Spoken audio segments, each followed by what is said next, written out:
Small businesses make a significant contribution to the Australian economy, counting for almost half of industry employment and contributing over a third of industry value in 2009 and 2010. But how does a small idea eventuate into a successful business? Hi, I'm Kathy Davis. Welcome to Good Business. In today's program, we look at startup business and the steps you can take to owning and operating a successful small business.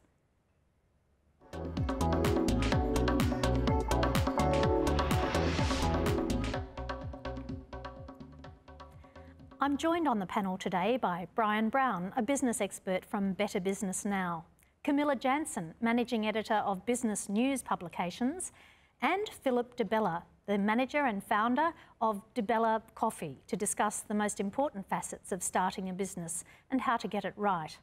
Apart from my studio guests, we go on location to talk to Heather Gay, the head administrator of Yatala Pies.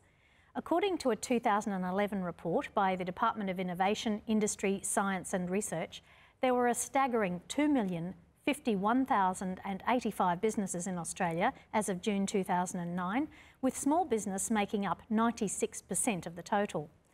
Brian Brown, with so much competition in business, how can someone establish themselves successfully? Excellent question, Kathy, and I can answer it in 2 words. Oh. Be different, but I'll elaborate a bit on that too. Need to develop what I call a USP, a unique selling proposition or point. What makes you different from someone else? What makes you stand out as the bright, juicy apple amongst all the oranges? If we look at someone like Nike that comes to mind, and it's not about price. If we look at someone like Nike, you can go and buy a pair of Nike shoes for $400, and you can buy that same sort of shoe in a Dunlop Volley for $40. Now the $360 difference is not in the quality, because they're all made in China anyway. It's in the marketing. It's about being different. So in 2 words, be different. That was more than 2 words, it right? Was. Camilla Jansen, what are some of the problems people face when trying to build their idea? I think one of the problems would be for them to be found on a digital platform. They need to have some kind of a presence, either with a Facebook page that wouldn't cost much to set up, LinkedIn presence, or if they can at least get a website up and running. The other constraint, I think, of course, is to control cost and not overspend. And as much as everyone wants to be like Nike, when you're starting up, you might have to think a little bit smaller in that respect. And Philip DeBella, I must apologise, I called you manager before, which of course you're the managing director and founder and an entrepreneur. As an entrepreneur, what obstacles did you find to be the most difficult when you were building your business? Yeah, look, the first obstacle is access to information. Thank God we've come a long way in the last 11 years, but when I started in 2002, accessing information was probably the hardest. I mean, you know, as a young startup, you go out there and say, how am I going to start my own business? And, you know, the first thing people do is, well, they stop and they go, I'm going to start, and then they go, what do I do now? You know, when you've got to register your business, you've got to register for tax, you've got to make sure that sort of stuff happens. So the biggest obstacle was initially the access to info. But Brian hit on the head. The second obstacle is, how am I going to stand out? I mean, my industry, there's 1,500 players, and my motto is you've got to be first or you've got to be different. And I certainly wasn't going to be the first person that was going to start selling coffee. So the second obstacle was identifying exactly how I was going to be different. So you found your niche, you built your market proposition and made yourself different. What were some of the key aspects of the research that you did in order to start your business and make it successful? Yeah, very simple model. What I did, the first thing I did was research the companies that were doing well, and most importantly, I researched the companies that weren't doing well.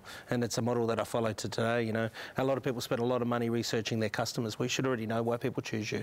I spend most of my time researching people that don't choose us. So when I was starting in 2002, that's what I did. I looked at the companies that had great product and saw where they fell down, and it was poor branding. And I looked at companies that had great branding, and had a look at where they fell down, and it was poor product. So I was first to market, I would say, and I'll say it quite proudly, in Australia, to put an amazing brand together, backed by great quality. And then I followed the McDonald's syndrome of consistency. You know, people don't go to McDonald's because they've got exceptional product. They go there because they know what they're going to get when they walk in the door. And so we put a model together that I talk about today, have an amazing brand and perception, because people buy on perception, back it by amazing quality, and then deliver it consistently. Thank you very much to all our panel members for your point of view. After the break, I'll talk with Philip DeBella again about his experiences with opening DeBella Coffee, then head out on location with Heather Gay of Yatala Pies and learn their secrets to success.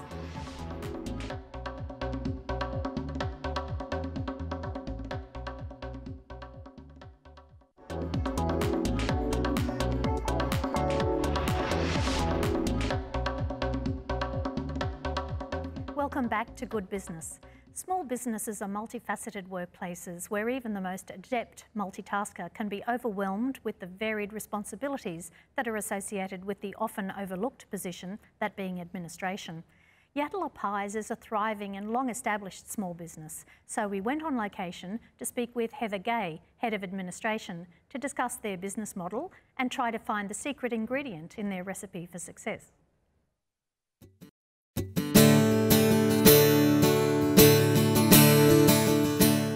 Hi, I'm Heather Gay. I've been at Yatala Pies for over 20 years and I'm currently the administrator, so I keep an eye on everything that everyone's doing.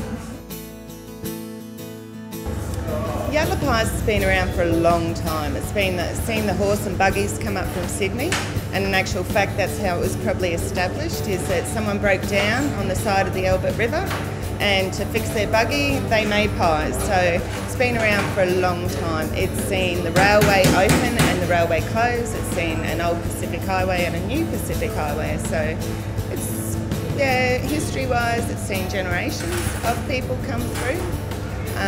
You've got people that are picnicking up at Mount Tambourine, but probably our biggest trade is our surf lifesavers on the Sunday afternoon.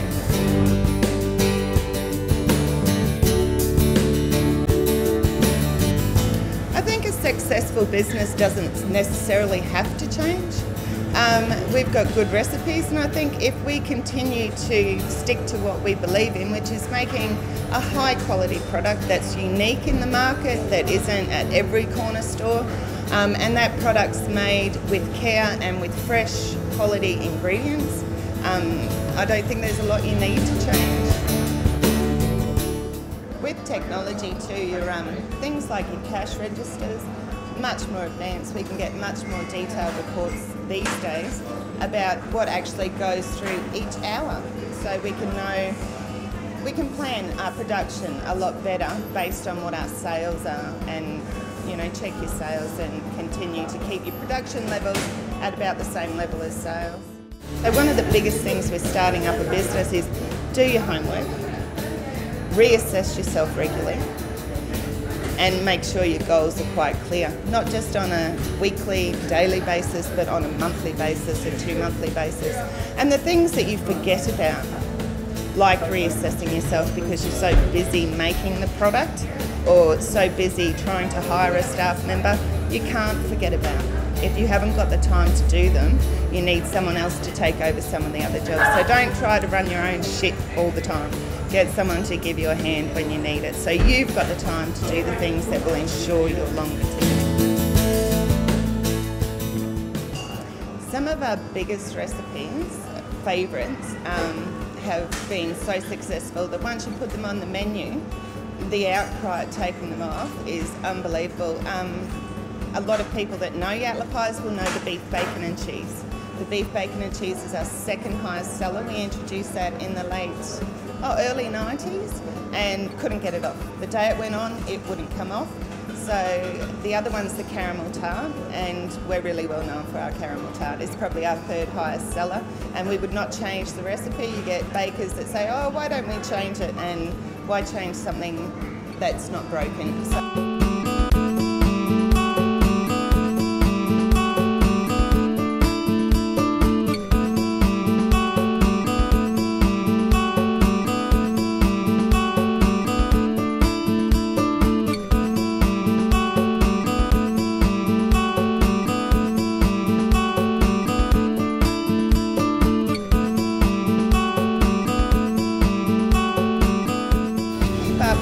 With our customers and what our customers want. They've been coming here for generations, and what they want is to feel like they're coming to the same place. Like, it's a very busy world out there. One minute you're looking over an empty vacant block of land and next minute you're looking at a high rise. So You know, these are people that did sit, our customers are people that did sit for 2 hours on the old Pacific Highway and are now driving a 4-lane highway that scares the bejesus out of most of them. So when they call into Yatala Pies, it's like they're coming home. It's like they can remember their childhood, they can remember the roads. So keeping up with the market, I must say, has never been one of our goals. What our goal is to give people that feeling of belonging and the feeling that they're in the same place they were 20 years ago.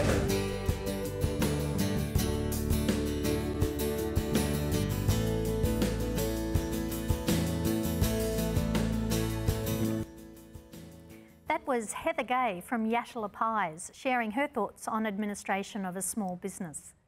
Philip DeBella is a multi-award-winning entrepreneur who started out with a simple idea and now runs one of the most respected coffee labels Australia-wide. Philip DeBella, how did this all begin? Yeah, well, it's, in short, the love affair with coffee began as being a son of migrants. My father's a coffee freak, and at the age of 11 I could reach the stove, so it was my duty to start putting on the coffee for him. But so the love affair with coffee began from an early age. You know, a beverage that united people, visitors had come over, and within 10 minutes the stove, you know, was bubbling away with fresh brewed coffee. So that's where I got my my taste of coffee. But the love affair with entrepreneurship came as also being a son of migrants, and that's seeing my dad, you know, leaving Italy, migrating to Australia and working on weekends to make a better income. So we didn't get to spend, we had a great childhood, but we didn't get to spend a lot of the, you know, the Sundays together because he had to work. So I learnt then, and it was at that point I wanted to be in control of my own destiny. So the entrepreneurship in me, you know, that's where it began, was that I just wanted to control what I was going to do in the future. How important was it for you to have a business plan when setting up your own business? Yeah, look, I did the cardinal thing, and you know, everyone says, oh, you know, do a business plan, so I did. And then never looked at it again. So 11 years on, I can tell you that a business plan's a waste of time. I like a strategic plan. I'm right into strategy plan, and the strategy plan is very simple. You know, it starts with what your brand's going to be all about, based on your vision. So, you know, people say, well, what do we do? And I say, well, I write strategy documents for startups now and give them a hand. And first thing I do is write it based on vision, followed by brand, and then the objectives. And that's how simple it is, you know. So vision, brand, objectives, and then go on to do your action items, and to keep it very, very simple to follow. Do you revisit it and change it and adapt it as time goes on? Yeah, we run a formal strategic plan now, and you know, we've got 2 documents in our company. One's a budget, one's a strategic plan, and so the strategy document runs the business. It enables me as the managing director to keep my, you know, finger on the pulse, and it also means that everyone in the company is engaged with it, and we do it yearly. So we plan formally for 3 years at a time, but we revisit it yearly to make any adjustments. But it's a working document. It's worked on every day. A living document. In your opinion, what determines whether you're capable of successfully starting up your own business? Yeah, I think it's a good question. I think the problem, you know, and I'll answer it in this way, is that some people stand in the mirror and think they're too capable to run their own business, and then some people don't think they're capable enough. I think the, you know, one of my favourite sayings is, you know, don't be limited. You know, limitations are self-imposed, so don't impose limitations on yourself. You know, if you really believe that you've got a great idea or concept and you can be different in the marketplace, then give it a go. I mean, my risk management plan is all about what's the worst possible thing that could happen. And when I started in 2002, the worst thing that could have happened was to lose $5,000. Oh, times have changed. Who inspired you in the early days when you were starting up your business? Did you have someone you looked up to? Oh, look, I had many people, you know, being around migrants a lot. You know, my parents came over here as working class. I looked at a lot of the migrants that actually went on and started their own business. You know, you think about it, you know, migrants came here not knowing the language, most of them, and then you had these migrants that went on, not only did they learn the language, they went on to run empires. So I loved studying the whole migrant thing, you know, and their success and what they did, whether it was from mechanic shops to fruit shops, or you know, even accounting firms, you know, where they went and learnt the language, went on to get degrees and opened accounting firms. So I studied a lot of migrants and how they went about it. Fantastic. Thank you very much, Philip. Next up, the managing editor for business news publications, Camilla Jansen, gives us her insight into the business world with knowledge about today's marketplace and how important it is to keep focused when building a business.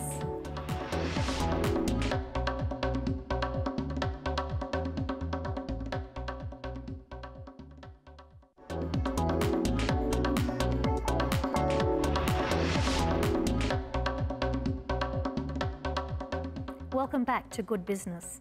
business news publications have been producing creative and engaging publications for many years now, building on brand awareness, educating and giving businesses a voice, and communicating a clear but direct message to target markets. Camilla Jansen from Business News Publications joins me now to talk about some of the key observations of the business she works in and the startups she's observed.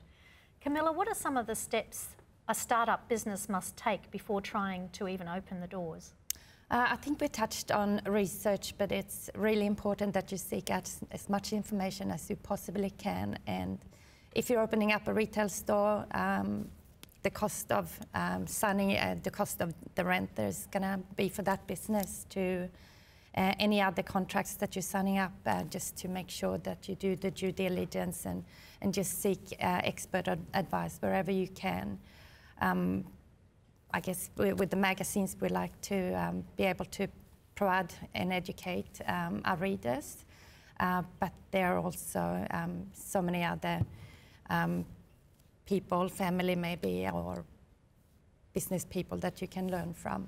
Did you have a mentor to help you when you started the business? I had many mentors, and I just like to surround myself with a lot of mentors. They're experts in different fields, and I constantly go back to them and seek guidance on how to develop the next stage in my business. Do you find that there's enough help for startup businesses?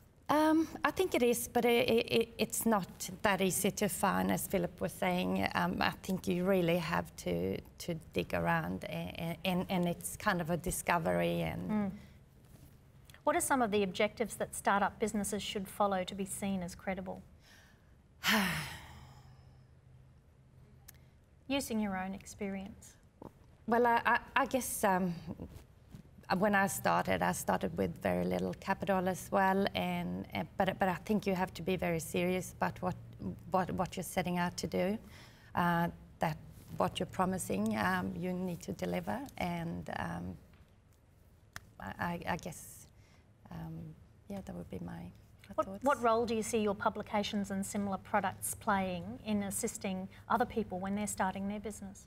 I think, again, to educate other businesses and also to inspire them by telling stories about the successful local business stories that we have here in Queensland. You've been through the startup phase. What do you think are the vitally important elements of business practice that keeps a business healthy?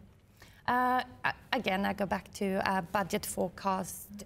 Don't think or just try to make a qualified guess and not overspending, because I think it's very easy for you to gain costs, especially if you're hiring staff or buying equipment or paying rent. So the economic side of the business means that you have to keep a constant eye on the business projections. Yes, and the cash flow. Where does the majority of your money come from? Does it come from subscriptions or advertising? Advertising. And I guess with media, it's such a changing world. It's really been, you really have to be on your toes because it's changing day to day with the digital world coming in. And you just have to move and develop new platforms to be able to stay in that marketplace. And hence you have a website? Yeah, we have a website, we have a digital publication, and we're just trying to work with many different platforms, from events to publications to email marketing. Yeah. Thanks very much, Camilla. Finally, we take a look at some tips from our experts on today's show for existing small businesses and people thinking of starting them.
great tips there from our guests Philip DeBella and Camilla Jansen. Brian, can I get your final words regarding starting up a new business? Sure. And look, just listen to Camilla and Philip there, and look, I take my hat off to you guys and congratulations on your successes. What I was hearing was mentors. Surround yourself by people who know more than you do, and go out and actively seek those people. I was not amused, but with Philip saying he didn't do a business plan. I don't recommend business plans. Great for banks, but that's probably where it ends. Strategic plan is the way to go. So again, strategic planning, mentors, and again, being different. Thanks very much. Brian and Camilla, final word from you. I think just go out and do it, and just be confident in yourself, and don't give up. And finally, Philip, what overall advice would you give? Yeah, look, I'd reiterate what I said before. It starts with a vision. You've got to have a strong brand, deliver it with a lot of passion, and get really geared up with a good level of emotional intelligence. But two of the big tips that I always like to leave people with is, firstly, the common denominator of success is about forming a habit of doing what other people are not prepared to do. So go out and do what other people are not prepared to do in your industry, because forming that habit's going to breed success. And the common denominator of failure is poor communication. In your case, what is it that you do that other people are not prepared to do? Yeah, look, when I started my business, I had to get up at 3 o'clock in the morning and go and serve coffees at the farmers markets. I did that Saturdays, and then I got a gig on a Sunday and backed it up and worked 7 days a week. These days I talk to people that are starting up a business and they say, oh no, I won't work Saturday and Sunday, it's sacrilegious, it's only Monday to Friday. Well, if you're starting up your own business, you've got to be prepared to do what other people are not prepared to do. You know, and as I said on the failure of communication, well, what better way to communicate with people than to get out there with your customers and prospective clients and put coffee in their hands and get them to talk about your product, and that's what we did. Do you agree with that, Camilla? That Absolutely. you have to do what other people aren't prepared to do and go that extra yard? That's right, and I think especially when you're starting up, you just have to work hard. What about you, Brian? Definitely. Definition of success, do what others won't do. Well, that was another informative episode of Good Business, and a big thank you to our guests Brian Brown from Better Business Now, Philip DeBella from DeBella Coffee, and Camilla Jansen from Business News Publications. Coming up next week on Good Business, we're focusing on franchising and its importance in the business world. I'm Kathy Davis. Thank you for watching Good Business.